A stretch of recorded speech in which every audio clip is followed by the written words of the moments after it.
तुर्रम खां, शायद ही कोई हो जो इस नाम से वाकिफ नहीं हो, क्योंकि अक्सर दुनिया में लोग इस शब्द का इस्तेमाल करते ही रहते हैं। जैसे तुम कहाँ के तुर्रम खां हो। खुद को ज़्यादा तुर्रम खां मत समझो। तुम्हारे जैसे तुर्रम खां बहुत आए बहुत गए।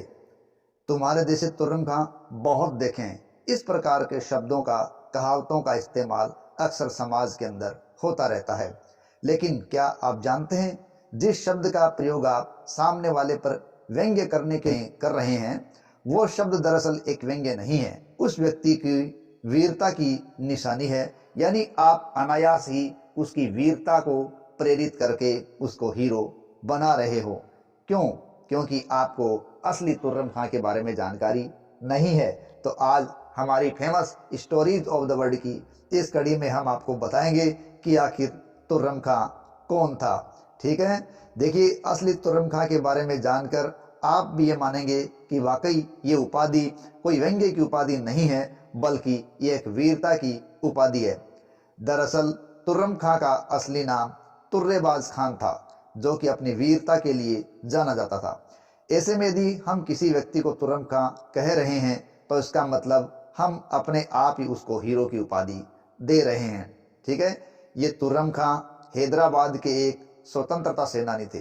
और स्वतंत्रता संग्राम भी कौन सा? वो स्वतंत्रता संग्राम जो भारत की कड़ी के अंदर एक पहला स्वतंत्रता संग्राम माना जाता है, और वो था 1857 की क्रांति, the great rebellion of first of India 1857। इसी क्रांति के अंदर तुर्रम खां ने भाग लिया था और अंग्रेजों का डटकर मुकाबला किया था। ये वही तुर्रम खान है जिन्होंने मंगल पांडे के द्वारा बैरकपुर से शुरू की गई 1857 की क्रांति का नेतृत्व हैदराबाद के अंदर किया था। दरअसल बात यह थी कि तुर्रम खां अंग्रेजों और हैदराबाद के निजाम दोनों से ही नाराज थे और दोनों के ही खिलाफ थे। अंग्रेजों के खिलाफ तो लगभग पूरा देश ही था, लेकिन तुर्रम खां अंग्रेजों के साथ साथ हैदराबाद के निजामों के भी खिलाफ थे। और इसी का मुख्य कारण क्या था? कारण यह था कि अंग्रेज और निजाम एक साथ थे। यानी हैदराबाद के निजाम जब अंग्रेजों का साथ दे रहे थे, ऐसी स्थिति के अंदर तुर्रम खां उनका विरोध कर रहे थे। उस समय सेना ने दिल्ली का कूच किया, तो चिदा खान नाम के एक सिपाही ने दिल्ली कूच करने से इनकार कर दिया। यानी जब अंग्रेजी सेना दिल्ली की ओर जा रही थी, तो चिदा खान ने मना कर दिया। इस सैनिक के मना करने के कारण अंग्रेज और निजाम ये नाराज हो गए और निजाम के मंत्रियों ने उसको कैद कर दिया और रेजिडेंसी के हाउस में उसको रखा गया। इसके बाद तुर्रम खां ने अंग्रेजों के खिलाफ हमला बोल दिया था। तुर्रम खां चाहता था कि ये सिपाही जो चिदा खान है उसको निकाला जाए, और ऐसे ही अन्य जो सिपाही कैद में हैं उनको निकाला जाए। इसलिए तुर्रम खां ने अंग्रेजों पर रातों रात योजना बनाकर थोड़े से लोगों के साथ ही हमला कर दिया था। लेकिन अंग्रेजों को इसके बारे में सूचना नहीं थी, ये मानना था तुर्रम खां का। लेकिन अंग्रेजों के पास तो ये सूचना गद्दारों के द्वारा पहले ही पहुंच गई थी, जिस कारण अंग्रेज वो पूरी तरीके से तैयार थे। उनको पता था कि तुर्रम खां है वो आक्रमण करने वाला है, तो उन्होंने पहले से ही तैयारी कर दी थी कि उसको आए तो कैसे पकड़ा जाए। दरअसल एक सैनिक ने इनाम के लालच में अंग्रेजों को बता दिया था। पहले से सजकर बैठे अंग्रेजों और हमला करने आए तुर्रम खां के जरा से सिपाहियों के साथ युद्ध हुआ, लेकिन तुर्रम खां ने अंग्रेजों के साथ भीषण युद्ध किया और अंग्रेजों को कड़ी टक्कर दी।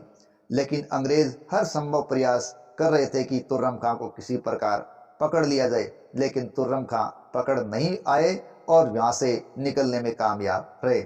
बाद में तुर्रम खां पर इनाम लगाया गया और वो पकड़ने के प्रयास में जगह जगह अंग्रेज है वो हमला कर रहे थे और कोशिश कर रहे थे, लेकिन तुर्रम खां अंग्रेजों को छकाता जा रहा था और अपनी छोटी सी सेना की टुकड़ी के साथ इधर उधर भागकर भी अंग्रेजों से लड़ रहा था और अंग्रेजों पर भारी पड़ रहा था। लेकिन बाद में तुर्रम खां को धोखे से पकड़ लिया गया और पकड़कर कहते हैं कि उनको काला पानी की सजा दी गई।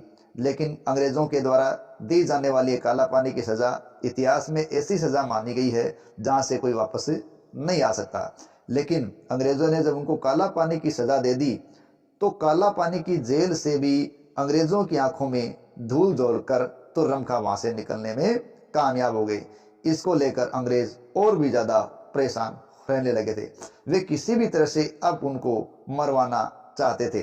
तो इसी कारण गद्दारों की तो देखो कमी होती नहीं है कहीं भी। तो मिर्जा कुर्बान अली बेग नाम के एक शख्स ने एक दिन धोखे से एक जंगल में उनको पकड़ लिया और उनको गोली मार दी। इसके बाद उनके शव को शहर में टंगवा दिया गया, जिससे अंग्रेजी सरकार के लिए लोगों के मन में खौफ बैठ जाए। लेकिन कौन जानता था कि वह अपना नाम कहावतों में भी अमर कर जाएंगे। आज अगर किसी के अड़ियल रवैये की बात होती है तो हम अक्सर कह देते हैं तुर्रम खां। क्योंकि तुर्रम खां इसलिए कि वो छोटी सी सेना के साथ अंग्रेजों को पराजित करने में, परेशान करने में जीवन भर लगा रहा और उसे जीवन भर झुकना गंवारा भी नहीं था। तो इस प्रकार वो एक विरोध का प्रतीक बनकर उभरा था। देखिए, जब भी 1857 की क्रांति के बारे में बात आती है तो बैरकपुर, मेरठ, दिल्ली, लखनऊ, कानपुर, बिहार, झांसी अनेक शहरों के नाम आता है, लेकिन हैदराबाद का नाम नहीं आता। जबकि तुर्रम खां हैदराबाद से ही था जिसने अंग्रेजों का विरोध किया था। और हैदराबाद के लिए तुर्रम खां को याद किया जाता है क्योंकि उसने अंग्रेजों और निजाम दोनों का प्रतिकार किया था। तो इसलिए जब भी आप तुर्रम खां का नाम लें, ध्यान रखें कि आप उसको हीरो बना रहे हैं या आप हैदराबाद के उस क्रांतिकारी को याद कर रहे हैं जिन्होंने 1857 की क्रांति के अंदर हैदराबाद में अपने आप को बलिदान कर दिया था। साथ ही साथ आपको बताता चलूं एक और तुर्रम खां से जुड़ी हुई जानकारी कि तुर्रम खां का नाम इतिहास में यहीं समाप्त नहीं हुआ।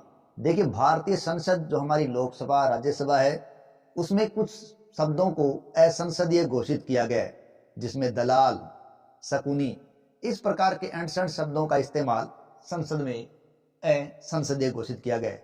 लेकिन आपको जानकर आश्चर्य होगा, इन्हीं शब्दों के अंदर एक नाम है तुर्रम खां। तुर्रम खां नाम भी हमारी संसद के लिए असंसदीय घोषित किया गया है। तो है ना मजेदार की बात, जिस तुर्रम खां का नाम हम व्यंग्य के रूप में लेते हैं, उसको हीरो बनाते हैं, अप्रत्यक्ष रूप से उसकी वीरता को सुशोभित करते हैं और हमें उसके बारे में आज जानकारी प्राप्त हुई है। जय हिंद, जय भारत।